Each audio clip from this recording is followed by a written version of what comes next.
구독과 좋아요 부탁드립니다.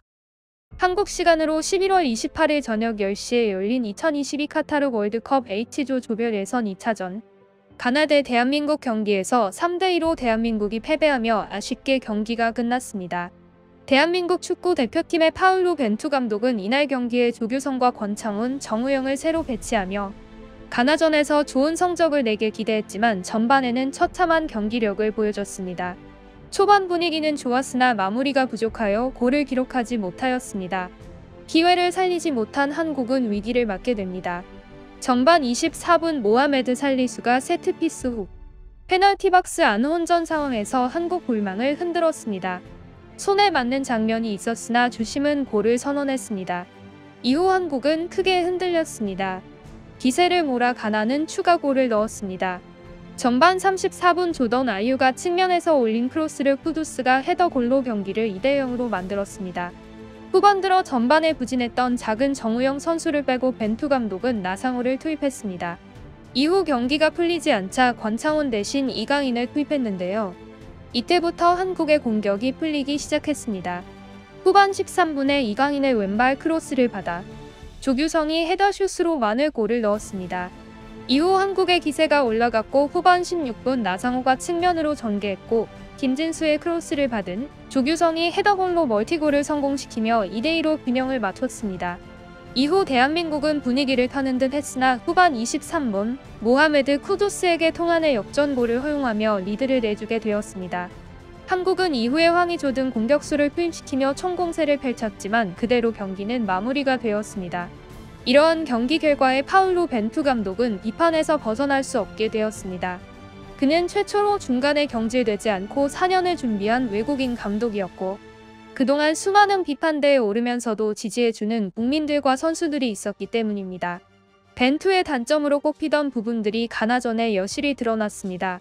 그동안 벤투는 K리그 팀들과의 소통 부재로 인하여 선수 파악 및 컨디션 관리 실패, 독불장군식 선수 투입 편중 현상, 빌드업 축구 고집과 전술적 다양성 부재 등 여러 단점들이 부각되어 왔었고 이를 받아들이지 않는 모습을 보였습니다. 특히 상대 전술에 맞춘 다양한 전술의 부재가 특히 아쉬운 부분입니다. 보통 B플랜을 가지고 상황에 맞는 전술을 펼칠 줄 알아야 좋은 감독이라고 합니다. 그러나 벤투는 A플랜만을 가지고 정해진 스쿼드에 같은 전술만을 반복해왔습니다.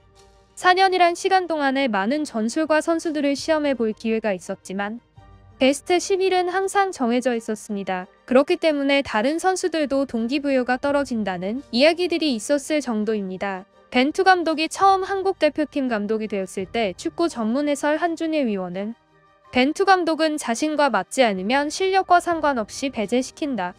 선수 컨디션이 아닌 자신의 성향에 맞는 선수로만 구성하는 완고함이 있다고 벤투를 설명했습니다. 특히 벤투는 이강인 선수에 대해 유난히 냉정한 모습을 보였습니다. 이강인 선수는 최근에 스페인 라리가에서 가장 뛰어난 선수 중 한 명으로 꼽히며 그동안 단점으로 지목되었던 수비도 보완하고 장점이었던 세밀한 패스가 더욱 살아났습니다.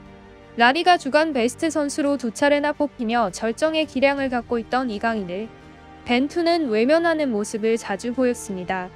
지난 코스타리카와 카메룬과의 친선 2연전이 있었을 당시 벤투는 스페인에서 활약하던 이강인을 소집하여 많은 국내 팬들의 기대감을 심어줬습니다.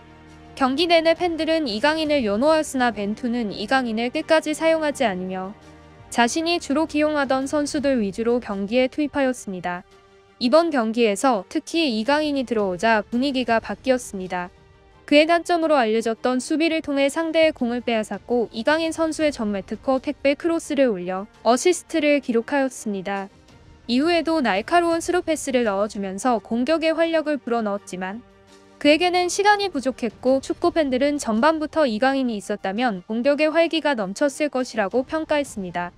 또한 1차전 우루과이전 때 황의조를 선발로 투입시킨 건 벤투 감독의 패착이라고 할 수 있습니다. 결과적으로 비겨서 크게 지적되지 않은 부분이었지만 만약 조규성 선수가 우루과이전에 선발부터 있었다면 경기 내용이 달라졌을 것이라는 예상도 많습니다. 황의조 선수는 소속팀 올림피아코스에서도 벤치로 밀려나면 폼이 안 좋은 상황이고 조규성 선수는 최근에 폼이 좋아 축구 전문가들에게 호평을 받고 있던 상황이었기 때문입니다. 그리고 조규성 선수는 이번 경기에서 그것을 증명해내었습니다.